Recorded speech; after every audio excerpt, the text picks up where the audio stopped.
HSC 26 batch Dhaka varsity প্রস্তুতির A to Z ভিডিওতে Dhaka varsity নিয়ে তোমার যতগুলো প্রশ্ন তোমার মনের মধ্যে থাকতে পারে প্রত্যেকটা প্রশ্নের উত্তর তুমি এই ভিডিওতে পাবা। অর্থাৎ ঢাকা ভার্সিটির প্রথমত আবেদন যোগ্যতা কত, সাবজেক্ট রিকোয়ারমেন্ট কত, কোন সাবজেক্ট দাগানো যায়, কোন সাবজেক্ট স্কিপ করা যায়, কত মার্ক পাইতে হয়, পাস মার্ক কত, লিখিত পরীক্ষায় কত সময়, এমসিকিউ পরীক্ষা কেমন করে পাস করতে হয়, এমসিকিউ পরীক্ষায় পাস মার্ক কত, ঠিক আছে, কোন সাবজেক্ট পাওয়ার জন্য এইচএসসি তে কোনো রিকোয়ারমেন্ট আছে কিনা বা কোন সাবজেক্টে কত মার্ক পেতে হয়, এভরিথিং। অর্থাৎ এই ভিডিওটা তুমি দেখলে অ্যাডমিশন সংক্রান্ত তোমার যত প্রশ্ন মনের মধ্যে আছে সবকিছু ক্লিয়ার হয়ে যাবে। তো চলো শুরু করি। ঢাকা বিশ্ববিদ্যালয় স্বপ্নের একটা বিশ্ববিদ্যালয়। এই বিশ্ববিদ্যালয়ে পড়ার ইচ্ছা প্রায়শই সকল স্টুডেন্টের মধ্যে আছে এবং থাকাটাও স্বাভাবিক। বাংলাদেশের মধ্যে সর্বোচ্চ বিদ্যাপীঠ বিশ্ববিদ্যালয়দের মধ্যে ঢাকা বিশ্ববিদ্যালয়কে বলা হয় পাবলিক বিশ্ববিদ্যালয়ের মধ্যে, ঠিক আছে। তো এই বিশ্ববিদ্যালয়ে তুমি পড়তে গেলে তোমার ফার্স্ট অফ অল যেটা লাগবে সেটা হচ্ছে অবশ্যই তোমার আবেদন যোগ্যতা। এবং এই আবেদন যোগ্যতা তুমি যখন পূরণ করে ফেলবা তারপরে কি কি ক্রাইটেরিয়া আছে সবকিছু বলার চেষ্টা করছি। প্রথমত আসো, আমরা আলোচনা করতেছি ঢাকা বিশ্ববিদ্যালয় এ ইউনিট, ঢাকা বিশ্ববিদ্যালয় এ ইউনিট যেটা হচ্ছে বিজ্ঞান বিজ্ঞান ইউনিট, ঠিক আছে। এখন আসো, তোমরা আর কিন্তু এইচএসসি 26 নেই, এইচএসসি 26 আসো বাট আর নাই, কারণ তোমরা এখন তোমাদের পরিচয় হবে তোমরা হচ্ছে অ্যাডমিশন 26-27 সেশন। কি বললাম, এই ফুল তোমার জার্নিতে তোমাকে বলা হবে অ্যাডমিশন 26-27 সেশন, ঠিক আছে। এই সেশনে ঢাকা ভার্সিটিতে কোনো সেকেন্ড টাইমার নাই, মানে দ্বিতীয়বার পরীক্ষা দেওয়ার কোনো সুযোগ থাকে না। এবার আসো, এখানে তোমার হচ্ছে সিট সংখ্যা হচ্ছে 1891, আমরা 1850 প্লাস বলতে পারি, আমাদের সময় 1660 ছিল আর কি, তো এখন আসলে বেড়ে গিয়েছে। জিপিএ রেজাল্টের মার্ক আছে, আছে সেটা কত, 20 মার্ক, বাট এই 20 মার্ক খুব একটা ভ্যারি করে না, ঢাকা ভার্সিটিতে পাস করতে পারলেই চান্স হয়ে যায়। ঢাকা ভার্সিটিতে 90% স্টুডেন্ট পাস করতে পারে না, কথাগুলো সুন্দর করে শুনে নিবা এবং বোঝানোর চেষ্টা করবা। ঢাকা ভার্সিটিতে 90% স্টুডেন্ট পাস করতে পারে না, কেন? কারণ এটার ইন্ডিভিজুয়াল আলাদা আলাদা পাস আছে বলেই পারে না, ঠিক আছে। আচ্ছা, এবার আসো, পরীক্ষার ধরন কি এবং তার আগে হচ্ছে আমাদের যোগ্যতাটা। তোমার এসএসসি তে 3.5 থাকা লাগবে ইন্ডিভিজুয়াল, এইচএসসি তে 3.5, অবশ্যই উইথ 4 সাবজেক্ট, নট উইদাউট, অর্থাৎ with fourth subject, with fourth subject. তার মানে তুমি যদি ফেলও করো এটা কোনো ইস্যু না, ইস্যু হচ্ছে যে তোমার দুইটা মিলে 3.5 3.5 আলাদা আলাদা আছে কিনা। এবার 3.5 3.5 মানে 7, কিন্তু 7 হওয়া যাবে না, হইতে হবে 8, ঠিক আছে। 3.5 3.5 মানে 7, কিন্তু ইন্ডিভিজুয়াল থাকার পরে তোমার স্কোর করতে হবে 8, ওকে। আর রেজাল্টের মার্ক কত? রেজাল্টের মার্ক হচ্ছে এসএসসির হচ্ছে 10, এইচএসসির 10 মানে 20। এখন আসো, অনেক স্টুডেন্টের তো 8.5 পয়েন্ট আসবে, সেক্ষেত্রে রেজাল্টের মার্ক খুব একটা ইফেক্ট ফেলবে না। আচ্ছা, 20-এর মধ্যে তোমার হাইস্ট নাম্বার কেটে কেটে দেখা যাচ্ছে সবারই 2-3 মার্ক করে কাটা যেতে পারে, হাইস্ট ধরলাম কারো 5 মার্কও কাটা, ধরলাম 15 মার্ক নিয়েও চান্স পাওয়াটা কোনো বিষয় না, যদি তুমি ওই মূল পরীক্ষায় পাশ করতে পারো। তো মূল পরীক্ষা কিন্তু কেউ পাশ করতে পারে না, এটাই হচ্ছে মেন সমস্যা। আমি কি বুঝাতে পারলাম? তাহলে আবেদন যোগ্যতা এবং সিট সংখ্যাটা আশা করি বুঝতে পেরেছো, ওকে। এবার আসো পরীক্ষার ধরন। পরীক্ষার ধরন হচ্ছে দুইটা, একটা হচ্ছে এমসিকিউ অংশ এবং আরেকটা হচ্ছে লিখিত অংশ। এমসিকিউটা হচ্ছে 60 মার্ক এবং সময় 45 মিনিট, লিখিত 40 মার্ক, সময় 45 মিনিট। এবার আসো, যে পাস মার্ক দুইটার আলাদা আলাদা করে লাগবে, এটার আলাদা পাস মার্ক হচ্ছে 24 আর এটার আলাদা পাস মার্ক হচ্ছে লিখিতর 12, এবং তোমাকে লিখিত এবং হচ্ছে এই এমসিকিউ দুই অংশে আলাদা আলাদা ইন্ডিভিজুয়াল পাস করা লাগবে। এবার আলাদা আলাদা যদি পাস করো তাহলে দেখো তো কত মার্ক হচ্ছে, 24 আর আমরা এখানে 12, ঠিক আছে। তাহলে দেখো 36 হয়, 36 পাইলে কিন্তু আর হবে না, তোমাকে আলাদা আলাদা 24 12 পাওয়া লাগবে, সাথে 40 মার্ক, তাহলে তোমার খাতাটা দেখা হতে পারে। আবার খাতাটা কখন দেখা হবে এটাও ডিপেন্ড করতেছে এমসিকিউ এক্সামের উপরে। অর্থাৎ তুমি ধরো লিখিততে 40-এর মধ্যে 40 পেয়ে গেছো, কিন্তু তুমি এমসিকিউতে ফেল, এমসিকিউতে ফেল করেছো, তাহলে তোমার খাতাটা আর দেখা হবে না। সবসময় তুমি যে এমসিকিউতে পাস করেছো ওই পাস করার 5 গুণ খাতাটা আসলে দেখা হয়ে থাকে। এখন দেখো 5 গুণ খাতাটা কখনো ঢাকা ভার্সিটি দেখতেই পারে না, কারণ এতজন স্টুডেন্ট আসলে পাস করতে পারে না। মানে সহজ কথায় আমি তোমাকে বলি যে এখানে পাস করতে হবে এবং ইন্ডিভিজুয়াল আলাদা আলাদা পাস করতে হবে। এখন কত মার্ক হলে আসলে চান্স হয় ঢাকা ভার্সিটিতে চান্স পাওয়ার জন্য? আসলে 55 টার্গেট করাটা সবচেয়ে বুদ্ধি, মানে 55 প্লাস বা 50 প্লাস পেলে দেখা যাচ্ছে চান্স আসলে হয়ে যায় ওই পরীক্ষায়। 100-র যে পরীক্ষা দিচ্ছ তুমি 100-র মধ্যে 50 প্লাস মার্ক পেলেই হয়ে যায়। অবশ্যই 50 মাস 50 এই যে প্লাস মার্কটা তুমি পাচ্ছ, অবশ্যই তোমার আলাদা আলাদা দুটাতে পাস পাস করে ইন্ডিভিজুয়াল এই মার্কটা ক্যারি করতে হবে। বুঝতে পেরেছো? তাহলে ঢাকা ভার্সিটিতে চান্স পাওয়ার জন্য তোমাকে মাথায় রাখতে হবে প্রত্যেকটাতে আলাদা আলাদা পাস থাকতে হবে। প্রত্যেকটা মানে লিখিত অংশের আলাদা পাস, এমসিকিউর অংশের আলাদা পাস। ওকে?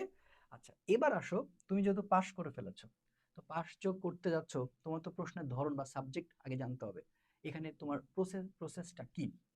দেখো, এখানে আবশ্যিক হচ্ছে, পদার্থবিজ্ঞান অবশ্যই, ঠিক আছে, এটা আবশ্যিক। ওকে? আচ্ছা, রসায়ন বিজ্ঞান, এই দুইটা হচ্ছে আবশ্যিক।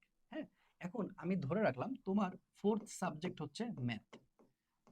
তো ফোর্থ সাবজেক্ট তোমার ম্যাথ, তো তুমি ঢাকা ভার্সিটিতে ম্যাথের জায়গায় দুইটা অপশন পাবা। হয় তুমি বায়োলজি দাগাইতে পারবা, ঠিক আছে, অথবা তুমি বাংলা দাগাইতে পারবা, অথবা তুমি ইংলিশ দাগাইতে পারবা। কথা কি বুঝতে পেরেছো?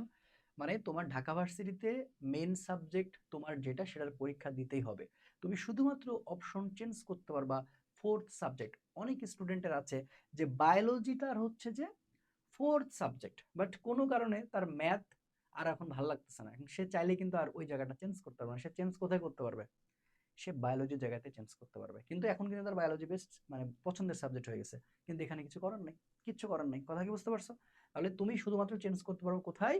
তুমি চেঞ্জ করতে পারবে তোমার ফোর্থ সাবজেক্টে। ধরলাম এখানে একটা স্টুডেন্টের ফোর্থ সাবজেক্ট হচ্ছে জীববিজ্ঞান, ধরে নিলাম এটা ফোর্থ সাবজেক্ট, ঠিক আছে, ওকে কিন্তু উচ্চতর গণিত দাগাইতে হবে। এখন এই জীববিজ্ঞানের জায়গায় সে চাইলে বাংলা বা চাইলে সে ইংলিশ দাগাইতে পারে। এক্ষেত্রে লসটা কি? অবশ্যই লস তো আছে। ঢাকা ভার্সিটিতে যতগুলো এই ইউনিটের সাবজেক্ট আছে, কোন স্টুডেন্ট যদি পদার্থবিজ্ঞান, রসায়ন বিজ্ঞান, জীববিজ্ঞান, উচ্চতর গণিত দাগায়, সে প্রত্যেকটা সাবজেক্টের জন্য গ্রহণযোগ্যতা পাবে। কিন্তু কোন স্টুডেন্ট যদি মনে করে যে আমি পদার্থবিজ্ঞান, রসায়ন বিজ্ঞান, জীববিজ্ঞান আর উচ্চতর গণিতের জায়গায় আমি অন্য কিছু আঁকাবো, তাহলে মাথায় রাখতে হবে যেহেতু তুমি জীববিজ্ঞান দাগিয়েছো, তুমি আর ইঞ্জিনিয়ারিং বা ম্যাথমেটিক্যাল যে সাবজেক্টগুলো আছে সেগুলো আর পাবা না। এবার তুমি যদি মনে করো পদার্থবিজ্ঞান, রসায়ন বিজ্ঞান, উচ্চতর গণিত আঁকাইছো, জীববিজ্ঞান আঁকাও নাই, জীববিজ্ঞানের জায়গায় তুমি বাংলা অথবা ইংলিশ আঁকিয়েছো, তাহলে তুমি অবশ্যই মাথায় রাখবা যে তুমি আর বায়োলজিক্যাল অনুষদগুলো পাবা না। যেমন কি সাবজেক্ট আছে, যেমন হচ্ছে যে তোমার হচ্ছে যে প্রাণী বিজ্ঞান, উদ্ভিদ বিজ্ঞান, এই টাইপের যে সাবজেক্টগুলো আছে, শুধুমাত্র তখন বায়োলজি অনুষদ হওয়ার কারণে, বায়োলজি দাগানোর কারণে ওইটা পাবা। তো সবচেয়ে বুদ্ধিমানের কাজ হচ্ছে এই চারটা দাগানো। তবে এই চারটা একসাথে প্রিপারেশন নেওয়াটা একটু কঠিন হয়ে যায়, কিন্তু যারা আসলে নিতে পারে তাদের জন্য কৃষি পরে যে বিশ্ববিদ্যালয় রয়েছে সেখানে খুব একটা ভালো হয়ে যায় আর কি। ঠিক আছে? তাহলে আশা করি বুঝাইতে পারছি। এবার আসো ধরনটা, এমসিকিউ হচ্ছে 15টায় কোশ্চেন থাকবে, 15 মার্ক, আর লিখিত থাকবে সবগুলো 10 মার্ক করে, প্রত্যেকটা ইংরেজি বাংলার ক্ষেত্রে সেম। হ্যাঁ, এবং একটা করে মার্ক হচ্ছে আড়াই, একটা করে প্রশ্নের মার্ক হচ্ছে কত বললাম? 2.5। তাহলে 2.5 গুণ 4 করলে কত হয়? করলে হচ্ছে দেখতেই পাচ্ছ যে আমরা 10 করে পাচ্ছি, প্রত্যেকটা সাবজেক্টে 10, প্রত্যেকটা সাবজেক্টে করে 10। এখন সবচেয়ে বড় চ্যালেঞ্জ হচ্ছে তোমার যেভাবেই হোক প্রত্যেকটা সাবজেক্টের আমার অবশ্যই পাস করতে হবে। প্রত্যেকটা সাবজেক্ট বলতে বোঝাচ্ছে লিখিত অংশ এবং হচ্ছে এমসিকিউ অংশ। এখন তুমি মনে করো সব পেয়ে গেলা, কিন্তু তুমি কি আদৌ তোমার পছন্দের সাবজেক্ট পাবা কিনা? পাবা না, যদি তোমার এইচএসসির কিছু শর্ত পূরণ না করে থাকে। তার মানে তুমি ধরো ঢাকা ভার্সিটিতে ঠিকই পাশ করে গেলা, ভালো মার্ক ক্যারি করে গেলা, এখন তুমি তোমার ইচ্ছা মানে তোমার পছন্দের সাবজেক্ট ইচ্ছা হচ্ছে তুমি সিএসসি তে পড়বা বা ফার্মেসিতে পড়বা, বা তুমি অ্যাপ্লাইড কেমিস্ট্রিতে পড়বা, বা তুমি নিউক্লিয়ার ইঞ্জিনিয়ারিং সাবজেক্টে পড়বা, তুমি কি সেই সাবজেক্টগুলো পাবা? এখন তুমি যতই ভালো মার্ক পাও, যদি তুমি তোমার এইচএসসির গ্রেড কন্ডিশন পূরণ করতে না পারো, তাহলে এখন তুমি ওই সাবজেক্টটা পাবা না। কথা বুঝতে পারছো? আচ্ছা, তো চলো এখন আমরা সেই সাবজেক্ট পাওয়ার যোগ্যতাটা দেখব। এবং তার আগে আমি তোমাদের কাছে একটু আমাদের প্রচারণা করে নেব। সেটা হচ্ছে তোমরা জানো যে এইচএসসি 26 ব্যাচের জন্য আমরা শুরু থেকে শেষ পর্যন্ত ছিলাম, এবং অ্যাডমিশনের এই জার্নিতে শুরু থেকে আবার শেষ পর্যন্ত থাকবো, এটাই বাস্তবতা। কারণ আমাদের এই প্ল্যাটফর্ম আরিশা একাডেমি, এইটা আমাদের ভর্তি পরীক্ষার জন্য এই প্ল্যাটফর্ম, এবং এই প্ল্যাটফর্মটা গত বছর থেকে খুব ভালো করে ভর্তি পরীক্ষার্থীদের পাশে ছিল এবং সবসময় ভর্তি পরীক্ষা নিয়ে কাজ করে থাকে। আমাদের যে কম্বাইন্ড কোর্স এখানে দেখতে পাচ্ছ সেটা হচ্ছে ভার্সিটি ড্রিমার্স, এটা হচ্ছে 2.0, অর্থাৎ এটা আমাদের সেকেন্ড ভার্সন, এটা আমাদের এবার সেকেন্ড ভার্সন। দ্বিতীয় ভার্সনের এই কোর্সটা আমরা আসলে খুব সুন্দর করে ডেডিকেটেড ভাবে পড়াই দিব। কারণ তোমার এখানে কি কি প্রবলেম তুমি ফেস করবা, দেখো আমরা শুরু থেকে শেষ পর্যন্ত আছি, এবং শুরু থেকে শেষ পর্যন্ত ভার্সিটিতে থাকবো, তুমি প্রমাণ আস্তে আস্তে পাবা। এখানে সবচেয়ে বেশি আমরা মনোযোগ দেব হচ্ছে রিটেনের অংশে, রিটেন অংশে আমরা খুব ভালো করে মনোযোগ দেব। এবং দেখতে পাচ্ছ এখানে টিচার প্যানেল কে কে আছে, এই যে আমি দেখতে পাচ্ছ আমার পাশে শাকিল বায়োলজি লাভার্স, ঠিক আছে, এই পাশে দেখো শামীম, এই পাশে সাজ্জাদ স্যার ফিজিক্সের জন্য, সেলিম স্যার সবাই আমরা অলরেডি আমাদের এই চ্যানেলে ক্লাসগুলো দিয়েছি এবং ক্লাসগুলো তোমরা দেখেছো, আমাদের ক্লাসের কোয়ালিটি তোমরা দেখেছো ইনশাল্লাহ। ঠিক আছে, আমাদের টার্গেট থাকবে আমরা একেবারে সাপোর্টিভ রোল, অর্থাৎ প্রত্যেকটা স্টুডেন্টের সমস্যা কোথায়, প্রত্যেকটা স্টুডেন্টের গাইডলাইন থেকে শুরু করে তার পার্সোনাল যে মেন্টর, মানে তার যে পার্সোনাল প্রবলেমগুলো কোথায় হচ্ছে বা কি কি সমস্যা সে ফেস করছে, একটা অঙ্ক বা একটা পড়া মানে একটা পড়তে গিয়ে একটা টপিক পড়তে গিয়ে সে কি কি প্রবলেম ফেস করতে পারে বা কোথায় কোথায় প্রবলেম হচ্ছে, সবকিছুর জন্য আমরা আছি ইনশাল্লাহ। এবং আমরা প্রত্যেকটা স্টুডেন্টের সাথে যত্ন নিয়ে কথা বলবো। তো আমাদের এই এই কোর্স এই কোর্সটা হচ্ছে তুমি লাইফ টাইম কোর্স, অর্থাৎ তোমার কোর্স ফির দাম হচ্ছে 1999 টাকা। অর্থাৎ এখানে 2299 টাকা দেওয়া আছে, বাট আমরা ছাড়ে 1999 টাকা নিচ্ছি। এটা লাইফ টাইম কোর্স, অর্থাৎ তুমি একবার ডিউতে এনরোল করলা তো একেবারে জিএসটি পর্যন্ত চলে যাবা। শুধুমাত্র আমাদের কিছু পার্সোনাল বই বের হবে, শুধুমাত্র কিছু পার্সোনাল আমাদের বই বের হবে, সেই বইগুলো হয়তো পরবর্তীতে কেনার জন্য তোমাকে কিছু টাকা পে করতে হতে পারে। এছাড়া তুমি সম্পূর্ণ এই কোর্স মানে এই যে এনরোল করলা এটা একেবারে শেষ পর্যন্ত চলবে, তুমি জিএসটি পর্যন্ত প্রত্যেক আমাদের যে কটা কোর্স আসবে সবকিছুর তুমি অ্যাক্সেস পেয়ে যাবা। এবং দেখো আমাদের এখানে আসলে পূর্ণাঙ্গ model test, practice sheet, suggestion PDF, varsity ভিত্তিক মডেল টেস্ট, ঠিক আছে, 24 ঘন্টা তুমি মেন্টরশিপ পাবা ইনশাল্লাহ টেলিগ্রামে, special admission guideline, out of syllabus revise সবচেয়ে বেশি দেওয়া হবে, হ্যান্ড ক্যালকুলেশন দক্ষ করে তোলা, কারণ ম্যাথ এবং ফিজিক্সের সবচেয়ে বড় সমস্যা হচ্ছে বড় বড় অঙ্ককে কিভাবে ছোট ছোট করতে হয়। এই হ্যান্ড ক্যালকুলেশনের উপর আমার একটা বইও আসতেছে, আমি একটা বইও বের করতেছি ইনশাল্লাহ। ঠিক আছে, এবং আমাদের সকল কোর্সে থাকবে ফ্রি অ্যাক্সেস এবং সব ক্লাসগুলো ওয়েবসাইটে থেকে যাবে। ফেসবুক লাইভ ক্লাসগুলো আমরা নিব, দেন তুমি একসাথে ক্লাসগুলো করতে পারবা লাইভে, দেন ওয়েবসাইটে তুমি সাজানো গোছানো ভাবে সুন্দর করে ম্যাটেরিয়াল সহকারে সবই থাকবে। এবং তুমি চাইলে প্রত্যেকটা প্রিন্ট করে পড়তে পারো, সেই স্লাইড তো থাকবে, ক্লাস স্লাইড থাকবে, তার পাশাপাশি কি থাকবে, প্রিন্ট করতে পারো এরকম কপি থাকবে। কথা কি বুঝতে পারছো? কাজেই আমরা আমাদের পরিশ্রম করে আমরা কখনোই বলি না যে আমরা প্রচন্ড বেস্ট টিচার হব বা আমরা অমুক হব তমুক হব, না, আমরা খুবই পরিশ্রমী ডেডিকেশনের সাথে তোমাদেরকে সার্ভিস দিয়ে যাবো ইনশাল্লাহ, এতটুকু আমি বলে রাখি। কারণ আমরা নতুন মুখ, কিন্তু আমাদের এক্সপিরিয়েন্সটা অনেক পুরাতন, কারণ অফলাইনে দীর্ঘদিন পড়িয়েছি দেন অনলাইনে আসছি। ঠিক আছে, এরকম না যে আসলাম আর এসে কোর্স বিক্রি করে শুরু করলাম, না, একদম এরকম না। আচ্ছা, এখন তুমি চাইলে কিন্তু আমার ফিজিক্সের পার্সোনাল কোর্স নিতে পারবা, সেটার কোর্স ফি হচ্ছে 599 টাকা, এখন আমি ছাড়ে দিচ্ছি। ঠিক আছে, এখানে দেখো যে ডিসক্রিপশন বক্সে আমাদের ভর্তির সবকিছু প্রসিডিউর দেওয়া আছে, তুমি এটার সাথে আমাদের থাকতে পারো, তোমার লস হবে না ইনশাল্লাহ। তো এবার আসো আমি যেখানে ছিলাম, ও আরেকটা কথা বলি যে দেখো আমাদের পিন কমেন্টে কিন্তু ডিসকাউন্ট ফর্ম দেওয়া আছে, তো তুমি মানে যদি আজ আর কালের মানে আজকে এবং কালকে, অর্থাৎ আজকে তারিখ হচ্ছে 4 এবং 5, এই 4-5 তারিখে যারা আবার এই কোর্সে ভর্তি হবে তারা আরো স্পেশাল ডিসকাউন্ট এখান থেকে পাবে, সেটা আমাদের হোয়াটসঅ্যাপ নাম্বারে যোগাযোগ করলে আমরা বলে দেবো ইনশাল্লাহ। ঠিক আছে, ওকে, এবার আসো সাবজেক্ট পাওয়ার যে শর্ত রয়েছে। এখন দেখো আমি জাস্ট কয়েকটা দেখালে তুমি বুঝবে যে প্রত্যেকটা সাবজেক্টে এটা রয়েছে। ধরো তুমি পদার্থ বিজ্ঞান নিয়ে পড়াশোনা করতে চাও, কি নিয়ে পড়াশোনা করতে চাও, পদার্থ বিজ্ঞান নিয়ে পড়াশোনা করতে চাও সামহাউ, তাহলে এই ক্ষেত্রে আসলে কি হবে, এই ক্ষেত্রে কি হবে, এই ক্ষেত্রে তোমাকে দেখো মাথায় রাখতে হবে কিছু শর্ত এবং কন্ডিশন তো রয়েছেই। এইচএস এর যোগ্যতা থাকতে হবে, ফিজিক্সে এ থাকা লাগবে, তোমার ফিজিক্সে এ থাকা লাগবে এবং ম্যাথে কিন্তু এ থাকা লাগবে। এখন এগুলা কি কমাবে কিনা, দেখো এটা ভার্সিটি যে কোনো সময় কমাইতে পারে, এটা গত বছরের আমি ইয়েতে তোমাকে বলতেছি।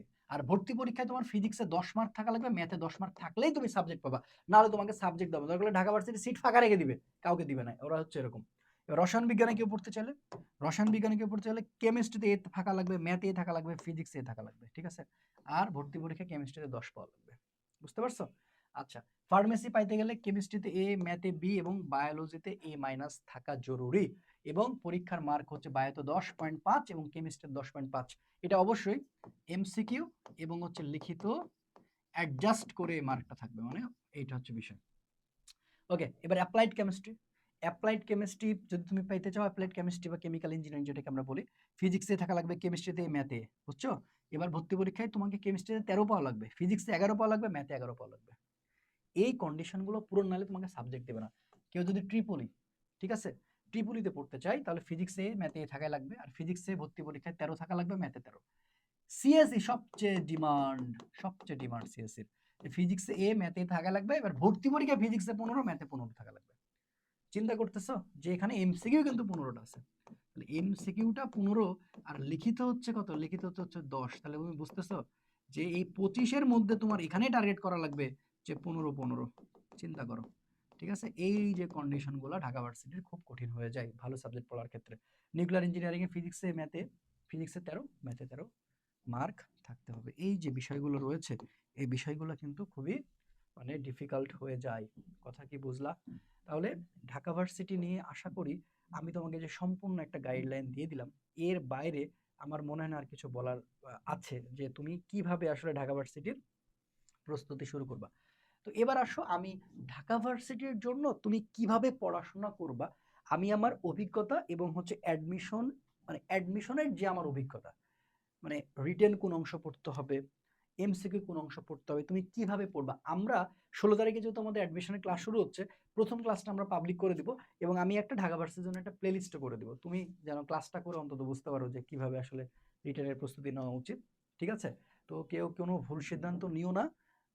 ভালোভাবে পড়াশোনা করার জন্য নিজেকে রেডি করো, কারণ এখানে ফিজিক্স এবং math very very important engineering subject পাওয়ার জন্য ঢাকা ভার্সিটিতে। এই কারণে এই দুইটা সাবজেক্টে অন্তত তোমাকে খুব ভালো মতন চিন্তা করে আগাইতে হবে ইনশাআল্লাহ। আশা করি তোমাকে বুঝাতে পারছি।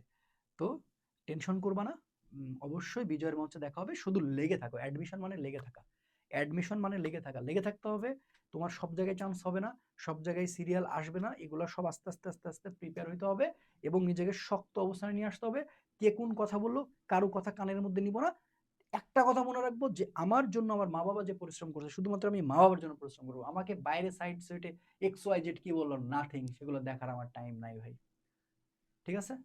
দেখা হচ্ছে পরবর্তী ভিডিওতে। 26 ব্যাচের শিক্ষার্থীরা কোনো রকম ভেঙে পড়ার কোনো সুযোগ নাই। 2 থেকে 3টা দিন রেস্ট নিয়ে জাস্ট ধুমায়া পড়াশোনা শুরু করতে হবে। এই মেন্টালিটি নিজেকে রেডি করো। দেখা হবে তোমার সাথে বিজয়ের মঞ্চে। আসসালামু আলাইকুম রহমতুল্লাহ।